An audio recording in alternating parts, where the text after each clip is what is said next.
দিনে 24 ঘন্টা সময়ের ভেতরে মোটামুটি আমরা 7 থেকে 8 ঘন্টা পর্যন্ত ঘুমাই প্রত্যেকে। একবারও কি ভেবেছো যদি তুমি একটানা 1 সপ্তাহ না ঘুমাও তাহলে কি হতে পারে? শুধুমাত্র চোখের নিচে কালিই পড়বে না, শরীর পুরো একবারে ভেঙে পড়বে। শুনলে বিশ্বাসই হবে না।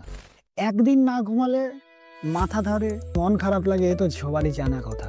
কিন্তু যদি একবারে 7 দিন টানা না ঘুমাও, দ্বিতীয় দিন থেকে তোমার গোটা শরীর কাঁপতে শুরু করবে এবং মাথা ঘোরা শুরু হয়ে যাবে।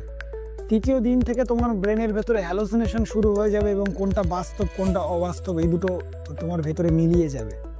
চতুর্থ দিন থেকে শরীর আর মস্তিষ্কের সংযোগ একদমই দুর্বল হয়ে যাবে, লজিক্যাল চিন্তা ভাবনা করার ক্ষমতা একদমই কমে যাবে। পঞ্চম দিন চোখ ফোকাস করতে পারবে না, দুর্ঘটনার আশঙ্কা বেড়ে যাবে অনেকটাই। আর সপ্তমতম দিন আস্তে আস্তে তোমার শরীর নিজেই বন্ধ হয়ে যেতে চাইবে। যে কোনো দুটো অপশন থাকবে, তুমি হয় অজ্ঞান হবে নয়তো কোমায় চলে যাবে একদম। 1 সপ্তাহ ঘুম না পেলে শরীর কিভাবে নিজেকে ধ্বংস করে দিতে পারে সেটা এক কথায় ভয়ঙ্কর। তাই কখনো ভেবো না যে ঘুম না দিলেও চলবে, মানে না ঘুমালেও চলবে। ঘুম শরীরের রিচার্জ সিস্টেম। ঘুম মিস করলে শরীরের গোটা সিস্টেমটাই নড়ে যাবে। ভিডিওটা যদি তোমাদের ভালো লাগে সাবস্ক্রাইব করে পাশে থাকো, প্রতিদিন এই ধরনের মজার ভিডিও নিয়ে আসবো।